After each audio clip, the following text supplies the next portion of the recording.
Hello, મોજમાં ડાયરો અરબાર સેશો તમારું સ્વાગત છે. Most welcome. BMC junior clerk એક્ઝામની જાન્યુઆરીમાં જે લેવાઈ હતી એનું આપણે પેપર સોલ્યુશન કરવાના છીએ અંગ્રેજી માટે ખાલી. બહુ સીધું સાદું સરસ મજાનું પેપર છે. ગ્રામરના રૂલ એવા છે કે ચપટીઓ કરતા આવડી જાય. સરળ એકદમ. વોકેબ્યુલરી એની અંદર મિક્સ કરી છે એક બે. અમુક અમુક અલગ અલગ ટોપિક લીધા છે જે આપણે શીખવાના છે. સો પહેલું છે અહીંયા નાઉન ઉપરથી આ આખે આખો ક્વેશ્ચન પૂછ્યો છે. The jury ખાલી જગ્યા divided in their opinion. Jury એટલે ખબર છે ને, આખો એક જે બેન્ચ હોય ને આખી સુપ્રીમ કોર્ટની જજની બેન્ચ આખી એને જ્યુરી કહેવાય. અદાલતમાં એક જજ નો હોય, 4-5 જજ હારે ફેસલો સુનાવતા હોય, એને આખી જ્યુરી કહેવાય. તો આ જે જ્યુરી છે ને કલેક્ટિવ નાઉન છે. એક વ્યક્તિ આની અંદર નથી. જેમ કે ટીમ છે એ કલેક્ટિવ નાઉન છે, એમાં એક વ્યક્તિ નથી. ઇન્ડિયા છે એ કલેક્ટિવ નાઉન છે નથી, પણ એમાં એક વ્યક્તિ નથી, આખું ભારત આવી જાય છે. એને કલેક્ટિવ નાઉન કહેવાય. હવે અહીંયા લખ્યું છે શું? ડિવાઇડેડ, એટલે કે જ્યુરી જે છે એ ડિવાઇડ થઈ ગઈ, એનું વિભાગીકરણ થઈ ગયું, જુદા જુદા મતોમાં વેચાઈ ગઈ. ઇન ધેર, તેઓના. જો અહીંયા શું આવ્યું? તેઓના. મતલબ આ બહુવચન છે એવું સાબિત થઈ ગયું. બહુવચન છે એવું સાબિત થઈ ગયું. મતલબ શું થઈ ગયું? આ બહુવચન નથી, આ બહુવચન નથી, આ બહુવચન નથી, એક જ બહુવચન છે આ. Jury are divided in their opinion. મતલબ જ્યુરીમાં જેટલા પણ મેમ્બર હતા બધા પોતપોતાના મત અલગ અલગ આપ્યા. એક કે મને કોબી ભાવે, એક કે મને ભીંડો ભાવે, એક કે મને લીંડી બકરાની ભાવે, તને જે ભાવે એ ભાવે. બરાબર? એટલે કલેક્ટિવ નાઉન છે જ્યુરી. એટલે એની સાથે હંમેશા પ્લુરલ એટલે કે બહુવચન જ આવે. મેમ્બર્સ છે એના બધા. બરાબર? બીજું, either teacher or the students. કાં તો શિક્ષક કાં તો વિદ્યાર્થીઓ. એક જ શિક્ષક છે અહીંયા, ટીચર એક જ છે, સ્ટુડન્ટ્સ બહુવચન છે. રિસ્પોન્સિબલ ફોર ધ મેસ. આજે અસ્તવ્યસ્ત બધું થઈ ગયું. મેસ એટલે અસ્તવ્યસ્ત થઈ જાવ, બધું વિખરાઈ જાવ, બધું બેન્ચ બધી ટેબલ ઉપર પડી હોય, બધું આખું છેલ્લો દિવસ હોય ને, એ કાં તો શિક્ષકો એના જવાબદાર છે કાં તો વિદ્યાર્થીઓ જવાબદાર છે. એક શિક્ષક જવાબદાર છે કાં તો વિદ્યાર્થીઓ જવાબદાર છે. તો અહીંયા મૂકવું શું? ઇઝ મૂકવું, વઝ મૂકવું, આર મૂકવું, હેવ બીન મૂકવું, શું મૂકવું? મતલબ એક વચન બહુવચનમાં અટવાઈ જાય, કારણ કે શિક્ષક એક જ છે, શિક્ષક વિદ્યાર્થીઓ બહુવચન છે. તો નિયમ યાદ રાખો, ઓર હોય, આઈધર ઓર હોય કે નોર હોય. એમાં તમારે જે ક્રિયાપદ મૂકવું છે એ ક્રિયાપદના નજીકનો જે કરતા હોય એને ધ્યાનમાં લેવાનો. ક્રિયાપદની નજીકનો કરતા ધ્યાનમાં લેવાનો. બરાબર? કારણ કે ઘણીવાર 2-3 વાર ઓર આવે, તો છેલ્લા ઓર પછીનો શબ્દ લેવાનો, એટલે ક્રિયાપદની પહેલાનો નજીકનો કરતા ધ્યાનમાં લેવાનો. તો ક્રિયાપદ અહીં મૂકવાનું છે, એના નજીકનો ક્રિયાપદ કરતા શું છે? સબ્જેક્ટ સ્ટુડન્ટ્સ, વિદ્યાર્થી. ઓ તો મતલબ બહુવચન કરતા આવશે. આ બે તો ઉડી ગયા, તો શું આવશે? આર. બરાબર? અહીંયા હેવ બીન પણ આવી શકે, પણ જો અહીંયા લખેલું હોત કે કેટલા સમયથી, સિન્સ કે ફોર પછી જો સમય દર્શાવેલો હોત તો હેવ બીન આવી શકે. પણ એવું કઈ કોઈ સમયને બાદ નથી, કારણ કે પૂર્ણકાળ છે. એટલે શું આવશે? આર. બરાબર? ઓર કે નોર થી જ્યારે જોડાતું હોય ત્યારે સબ્જેક્ટ જે છે એના નજીકના ક્રિયાપદને અનુકૂળ આવે. લાંબો થવા નથી જતો, ક્યાં લાંબુ થવું યાર. પછી છે which word is a conjunction. conjunction એટલે શું થાય? સંયોજક. નીચેનામાંથી કયો શબ્દ સંયોજક છે? હવે બ્યુટીફુલ છે એ શું છે? એડજેક્ટિવ છે. Beautiful girl, beautiful boy, beautiful voice, beautiful chair, beautiful scene, beautiful mountain, beautiful river, beautiful flower. Adjective છે, વિશેષણ છે. હેપીનેસ શું છે? નાઉન છે. ગ્રીન શું છે? ગ્રીન છે એ નાઉન છે અને એડજેક્ટિવ પણ છે. ગ્રીન શર્ટ, તો શર્ટ નાઉન થઈ ગયું, ગ્રીન એડજેક્ટિવ થઈ ગયું. ગ્રીન કાર, તો કાર નાઉન થઈ ગયું, ગ્રીન એડજેક્ટિવ થઈ ગયું. કેવું છે? કોઈ પણ વસ્તુ કેવી છે એવું પૂછવાનું, જે જવાબ આવે તો કે ગ્રીન, લીલું છે, તો એડજેક્ટિવ થઈ ગયું. પણ ગ્રીન ઇઝ માય ફેવરિટ, તો ગ્રીન ત્યાં નાઉન થયું. ઈટ ગ્રીન્સ, લીલા શાકભાજી ખાવ, તો ત્યાં ગ્રીન્સ, ગ્રીન ને જ્યારે એસ લાગે છે ત્યારે પણ નાઉન થઈ જાય છે. બરાબર. હવે એક જ વધુ અલ્ધો, એ બે બાકીને જોડે છે, અલ્ધો, ધો, ઇવન ધો, બટ, યેટ, સ્ટીલ, આ બધા કન્જેક્શન્સ.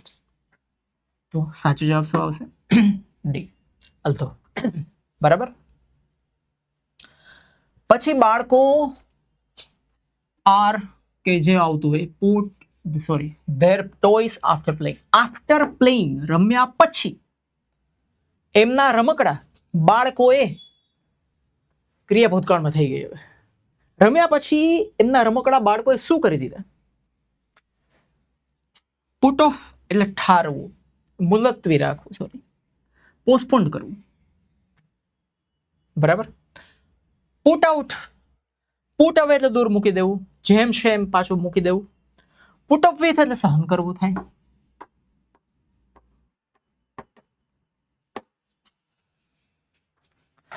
તો સાચો જવાબ શું આવશે? પુટ અવે. બરાબર છે. પુટ ઓફ એટલે પોસ્ટપોન કરવું, ડિલે કરવું. અત્યારે પ્રોગ્રામ હતો, હવે એ પ્રોગ્રામ અત્યારે નથી રાખવું, પછી રાખશું આપણે. બરાબર છે. અને પુટ આઉટ એટલે ઠારવું, મીણબત્તી વગેરે હોય એને આગ ઠારવી એને પુટ આઉટ કહેવાય. બરાબર.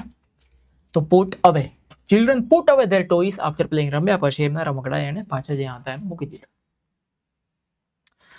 It will be going to the market tomorrow. I will be going to the market tomorrow. કાલે હું માર્કેટમાં જતો હોઈશ. Identify the tense. Tense ઓળખવાનો છે. big ing હોય, am is ing, was were ing કે be ing, એટલે ચાલુ કાળ હોય નક્કી થઈ ગયું. તો કન્ટિન્યુઅસ ટેન્સ આવશે. તો આ તો ઉડી ગયો, વાત પૂરી થઈ ગઈ, ફિનિશ. હવે will છે એટલે ભવિષ્ય હશે નક્કી થઈ ગયું. પ્રેઝન્ટ અને પાસ્ટ ઉડી ગયા. હવે તમારી પાસે એક જ ઓપ્શન વધ્યો. આવી રીતે કાળ ઓળખો તો.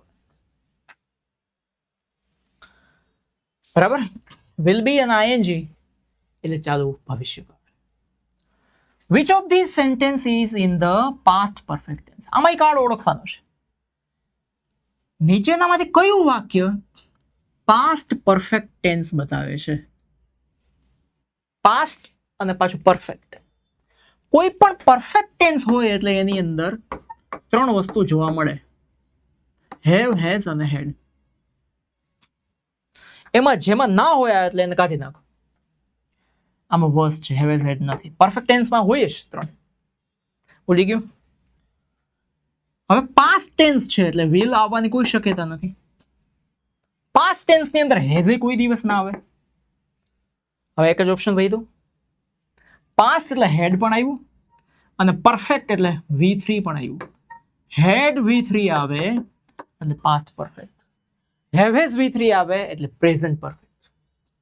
વિલ હેવ V3 આવે એટલે ફ્યુચર પરફેક્ટ. પરફેક્ટમાં V3 હશે હશે હશે, અને હેવ હેઝ હેડ ત્રણ તો હશે હશે હશે. બરાબર. એટલે સાચો જવાબ શું થઈ ગયો? બી.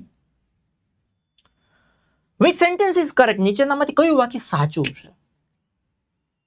તો સાદા વર્તમાન કાળના બધા જ વાક્યો છે. ડોન્ટ, ડઝન્ટ છે એટલે આપણને ખબર પડી જાય. હી શીટ ની સાથે કોઈ સંજોગોમાં તમે કદાચ પાકિસ્તાનના વડાપ્રધાન બની જાઓ કે પાકિસ્તાન અને બાંગ્લાદેશ એક થઈ જાય, બંને હારે આત્મહત્યા કરી લે, તોય હી શીટ ની સાથે ડઝન્ટ જ આવે, કોઈ દિવસ ડોન્ટ ના આવે. એટલે હી ડોન્ટ ઉડી ગઈ. અને વાક્યની અંદર એક વખત ડઝન્ટ આવી જાય કે ડોન્ટ આવી જાય, પછી એના પછી જે તમે વર્બ મૂકવાના છો એ વર્બમાં ક્યારે એસ ના લાગે, ક્યારે ઈએસ ના લાગે, ક્યારે આઈએસ ના લાગે. આ ત્રણ કોઈ સંજોગો, કોઈ એવી વાત જ નથી. ઘઉંના દાણા કદાચ મોસમી જેવડા આવવા માંડે એ કદાચ શક્ય છે, પણ આ શક્ય નથી. એટલે ડઝન્ટ છે પછી ક્રિયાપદ છે, એમાં એસઈએસ આમાં નથી. આમાં ડઝન્ટ છે પછી આમાં એસઈએસ છે, એટલે એ ના આવે. He doesn't want to go. એને જવું નથી, એને જવાની ઈચ્છા નથી, એ જવા માંગતો નથી, ઈચ્છા દર્શાવે છે. Let's see. બરાબર. પછી છે which, what is the superlative form of fast? Fast નું superlative form ડિગ્રી બતાવવાની વાત છે. હવે ફાસ્ટ છે એ પોઝિટિવ ડિગ્રી છે, પાછળ ER લાગે એટલે કમ્પેરેટિવ ડિગ્રી થાય. કઈ? Comparative degree. આમાં કઈ કીધી છે? સુપરલેટિવ ડિગ્રી ગોતવાની છે. ER લાગે એટલે કમ્પેરેટિવ ડિગ્રી થાય. મોસ્ટ ફાસ્ટ ની આગળ ક્યારે લાગતું નથી, ફાસ્ટલી નહીં. સુપરલેટિવ ડિગ્રીની અંદર EST લાગે.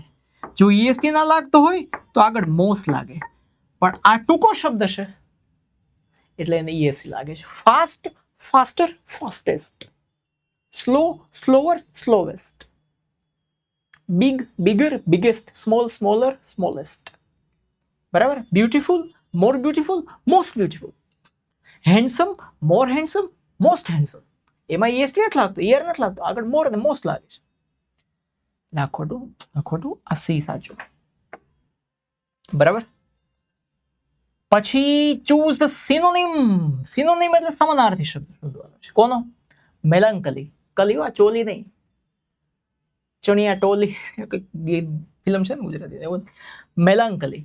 મેલાન્કલીનો સમાન અર્થવાળો શબ્દ બતાવવાનો છે. મેલાન્કલી એટલે શું થાય? દુઃખી, ઉદાસીનતા. જો એટલે આનંદ થાય, એંગર એટલે ગુસ્સો થાય. ઇનડિફરન્સ એટલે ઉદાસીનતા કદાચ થાય, ઉદાસીનતાનો અભાવ થાય. ઇનડિફરન્સ જેમાં કોઈ કઈ પૈડી ના હોય, કોઈ જેને ઇમોશન અડતું ના હોય, કોઈ હર્ટ ના થયું હોય, કોઈને કઈ લાગતું વળગતું જ ના હોય, ગમે એવું દુઃખ આવે તો આમાં દુઃખ જ ન હોય. ઇનડિફરન્સ એટલે દુઃખ નથી જ, જેમાં લેક ઓફ સેડનેસ. એટલે એ પણ ગયું સેડનેસ. સેડનેસ અને મેલન્કલી બે સમાનાર્થી શબ્દો છે. બરાબર. આ સાથે હજી એક છે. Okay, the phrase spill the beans નો અર્થ, સ્પીલ ધ બીન્સ છે ને કહેવત છે. શું છે? કહેવત છે. Spill the beans. સ્પીલ એટલે ઢોળી દેવું એક રીતે, વિખેરી નાખવું એક રીતે. બીન્સ એટલે દાણા, એ સમજો ને તમે, દાણા ઢોળી નાખે. મતલબ વાત જાહેર થઈ ગઈ ને. દાણા તમે જુઓ ને, વટાણાના દાણા આટલા આટલા હોય, આખી કોથળી ભરી અને કોથળી આમ તોડવા જાય, તૂટી જાય, આખા ઘરમાં વેરાઈ જાય, તો કોઈને ખબર ના પડે? પડે જ, કારણ કે એ તમારે વીણતા વીણતા કલાક થાય પાછા.